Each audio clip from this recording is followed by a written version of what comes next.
Salut à tous et bienvenue dans ce premier épisode de Je traite votre son. Aujourd'hui on va s'attaquer à quelque chose d'assez particulier puisqu'il s'agit d'un rappeur qui m'a proposé de mixer sa voix sur une instru.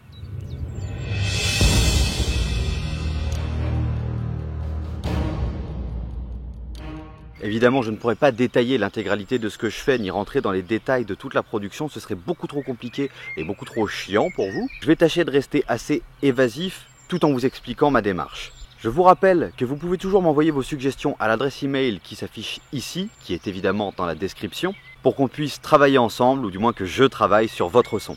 On enchaîne tout de suite, on va passer à l'intérieur et on va attaquer le mix. C'est parti, suivez-moi.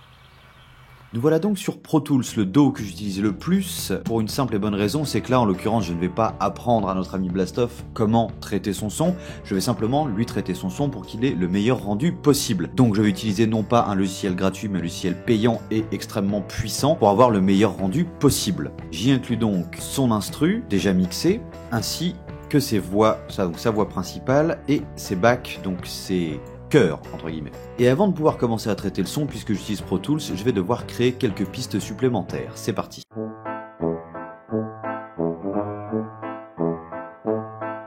Maintenant que mes pistes sont créées et en place, je vais donc faire les liens entre les différentes pistes pour que tout revienne vers le master et que je puisse utiliser les auxiliaires, les bus, ici. Si vous ne comprenez pas tout ce que je dis, c'est que vous n'avez pas vu ma vidéo sur le traitement de voix que je vous mets bien entendu dans les fiches. C'est parti pour le linkage.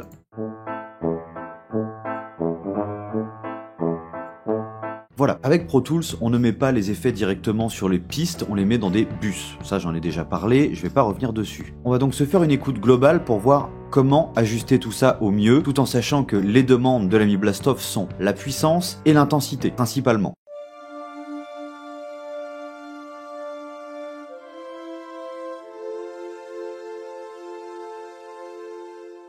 A few moments later. Donc, pour commencer, je vais juste baisser un tout petit peu le volume de son instru pour éviter les saturations. On l'a vu, très vite ça a saturé. Donc je vais commencer par ça. Ensuite, je vois qu'ici, il y a une partie chantée que je vais donc pas traiter de la même façon, ce qui va m'obliger à recréer de nouvelles pistes. Je vais donc récupérer cette partie-là. Je glisse très simplement ici, sans aucun décalage. Je sais qu'on est parfaitement calé. Donc la même chose, il faut que je refasse du linkage, puisque j'utilise un nouveau bus. Ça peut paraître pas grand chose, mais ça me permettra de traiter très différemment les deux pistes. On va donc pouvoir reprendre l'intégralité de notre mix. Sur l'instru en elle-même, étant donné qu'elle est déjà très propre et que la personne qui a travaillé y a sûrement mis beaucoup de cœur, je me vois pas faire des modifications, donc je vais la laisser telle quelle, je ne vais pas y toucher. Ce sera seulement pour en gérer le volume au besoin. Évidemment, je vais baisser le volume sur le bus et pas sur la piste. Je vais lui enlever 2 décibels pour laisser de la place à la voix de l'ami Blastoff. Et je vais vérifier que ça colle, bien entendu. On a encore des petites saturations de temps en temps, il n'y en a pas beaucoup comparé à tout à l'heure, c'est beaucoup mieux. Donc on va laisser avec les 2 décibels de moins, c'est beaucoup mieux. Les deux parties sont séparées, la partie rap, la partie chant, là on est bon. On va donc attaquer tranquillement le mixage de sa voix, on va donc la mettre en solo et on va l'écouter seul. On veut pas perdre de la puissance, par contre je voudrais bien améliorer la netteté. Je vais donc me permettre tout d'abord un petit DSR avant tout, donc qui enlève la sibilance. La sibilance c'est tout le côté très désagréable comme ça, le petit côté qui accroche très très fort comme ça. Je vais donc checker ce qu'on va devoir enlever. Ok, on passe à une égalisation. Je prends donc un égaliseur 7 bandes classique très neutre pour ne pas rajouter de teinte à son son, à sa voix. Je veux vraiment garder le timbre de sa voix et je pense que lui aussi, on va tâcher de voir ce qu'on peut y faire pour garder l'esprit puissant tout en améliorant au maximum la qualité du son. Là, qu'est-ce que j'ai fait? C'est tout simplement un HPF et un LPF, donc High Pass Filter et Low Pass Filter, pour enlever des aigus et des graves. Toutes ces fréquences-là, sa voix ne les atteint même pas, elles n'ont donc aucun intérêt de rester sur sa piste. Donc à partir de maintenant, je vais chercher les fréquences intéressantes pour leur mettre un petit coup de boost, et les fréquences qui le sont moins, pour éventuellement les atténuer un peu.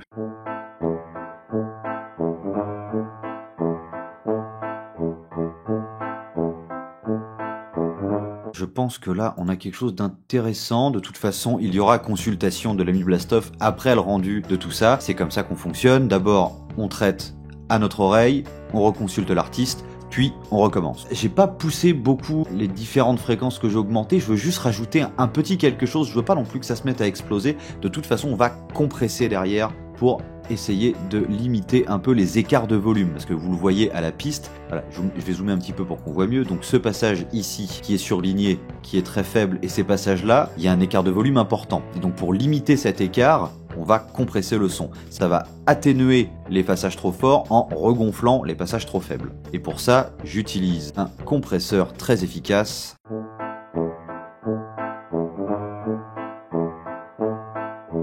Là, je vous invite à bien regarder comment se comporte le compresseur. Moi, je voudrais enlever sur les gros pics 3 à 4 dB maximum. Donc si on va trop au-delà, le souci c'est que ça s'entend beaucoup. C'est-à-dire qu'on va entendre des espèces de diminutions dans le volume, et ça, on veut surtout pas que ça arrive. Donc, regardez bien comment se comporte l'aiguille juste ici.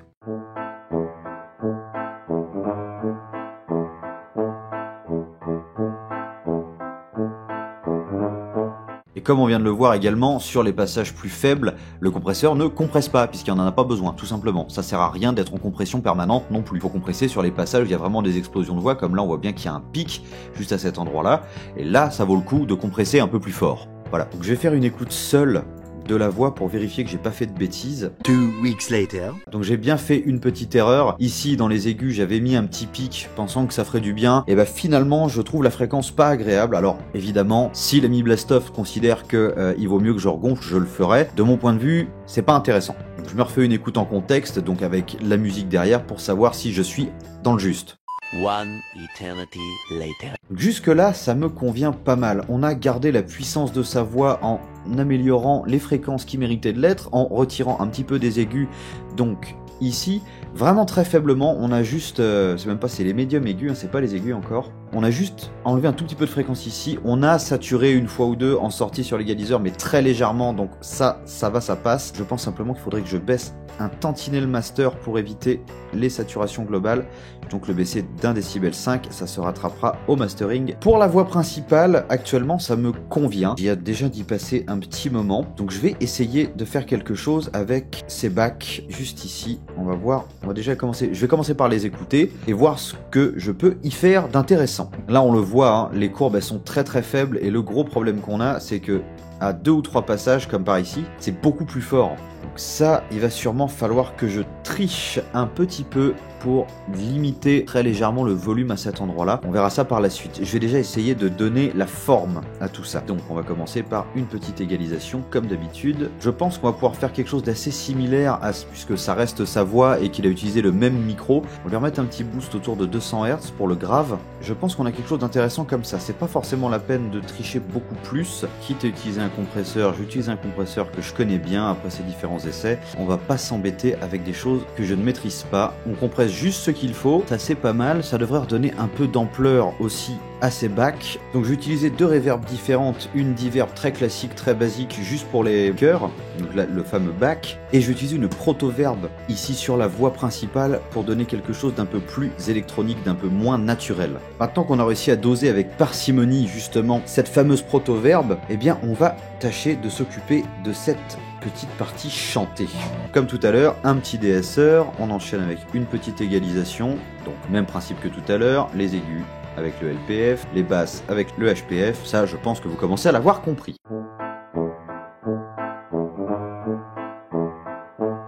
Donc l'ami Blastov m'a demandé de lui mettre un peu d'autotune ici, et évidemment mon enregistrement a foiré, donc je vais vous remontrer comment j'ai fait. Malheureusement je n'ai pas l'autotune sur Cakewalk ou sur Pro Tools, j'ai des choses qui s'en rapprochent mais que j'utilise moins bien. Honte à moi, je l'utilise sur Audacity, donc je sélectionne la partie qui m'intéresse, à savoir seulement la fin, ici, pas la peine de sélectionner une partie trop grande. Hein. Ici je viens donc y mettre l'effet autotune, je sais que ma gamme c'est du Do majeur, donc Do en anglais c'est C et majeur c'est Major. Ici, le retune speed à fond, humanise à 0, natural vibrato, on va le laisser à 0 également. Donc l'effet escompté ayant été trouvé, je vais donc maintenant simplement exporter ça en wave, bien entendu, donc je l'ai déjà fait puisque l'enregistrement a foiré, et je l'inclus simplement ici à la place de la précédente piste de son. Il n'y a qu'à effacer toute cette partie-là qui ne sert à rien, et il n'y aura plus que du coup à mixer le tout ensemble. Je vais pouvoir commencer mon nettoyage. Donc le nettoyage, ça consiste tout simplement à enlever toutes les parties des enregistrements où il n'y a rien, pour éviter tout bruit parasite, toute fréquence qui pourrait s'être glissée durant l'enregistrement. Ma foi, je crois que cette fois c'est pas trop mal. Je vais donc pouvoir faire un petit rendu global et je lui envoie pour qu'il me dise ce qu'il en pense tout simplement, et je vous tiens au courant. À tout de suite. A few moments later. Alors, j'ai consulté l'ami Blastoff, il y a un ou deux petits trucs à revoir encore. Donc les bacs sont un poil forts, je vais donc juste aller baisser un petit peu comme ça. Il me dit que l'autotune est peut-être trop présent, donc on va refaire ce qu'on a fait tout à l'heure en baissant l'effet autotune. Donc évidemment, on va pas le mettre à fond cette fois-ci. Et on va voir ce que ça donne. Là, j'ai peur que ce soit pas très évident à régler. L'autotune, c'est pas quelque chose que j'ai l'habitude de gérer pour l'instant. Donc, je vais faire plusieurs essais jusqu'à trouver le bon équilibre et que ça plaise aussi à l'ami Blastoff. C'est parti, on réexporte et on réimporte dans Pro Tools. Ok, ça me paraît plus naturel. On va refaire un export, deuxième jet et on reconsulte l'ami Blastoff tout de suite. One eternity later. Donc l'instru est encore un peu trop forte, je viens de lui retirer 1 dB en espérant que ce soit suffisant. On se refait à nouveau un autotune qu'on va réimporter à nouveau dans Pro Tools. Je pense que là on n'est pas trop mal, j'enregistre, je rends et je redemande l'avis à notre artiste. Espérant que ce soit la bonne.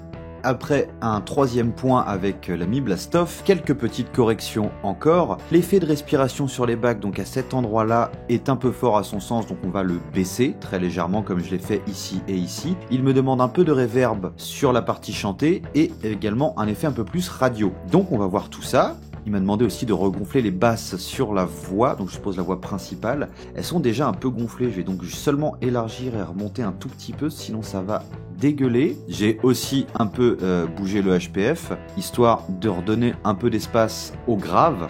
Ça me paraît pas mal. Alors évidemment, vous n'entendez pas les modifications en direct pour la simple et bonne raison que Pro Tools utilise complètement votre sortie son, ce qui fait que vous ne pouvez pas l'enregistrer en sortie sur OBS. Et ça, c'est très embêtant. Mais bon, ça n'empêche pas de comprendre ce que je fais. Là, en plus, c'est très visuel. J'ai fait un peu le bourrin, mais ma foi, ça passe. On enregistre, on rend et on demande à l'artiste. J'espère que cette fois, c'est la bonne.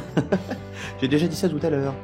Alors a priori tout va bien, la reverb il me dit qu'elle est un poil forte, je vais donc en enlever environ 6-7%, voilà, ça me paraît bien, on sauvegarde et on exporte cette fois la version finale et ça part au mastering chez l'ami Lifeless.